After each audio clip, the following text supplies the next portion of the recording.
Yani benim için bir sakıncası yok. Aksine şöyle düşünürüm, bu kişi gerçekten zeki ve çalışkanmış.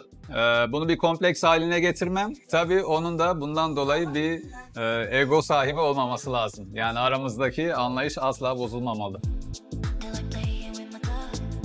Aslında bu çatışmaya girmemek için yani evlenmeden önce bir nişanlılık arifesi olmalı. Kişiler kendilerini gayet iyi tanıtmalı. Çoğu evliliğin yıkılma sebebi maskeyle birbirlerini tanıtıyorlar. Evlendikten sonra bu maskeler düşünce büyük bir anlaşmazlık başlıyor. Bu bahsettiğiniz problem de bence nişanlılık döneminde aşılmalı. Her iki taraf da buna uyum sağlarsa ona göre evlenilmeli. Elbette çıkabilir. Yani yemek yemeye gidebilirler, kahve içmeye gidebilirler ama night club'a gidemezler. Ya burada benim kız arkadaşımdan bahsediyoruz. Senin değil.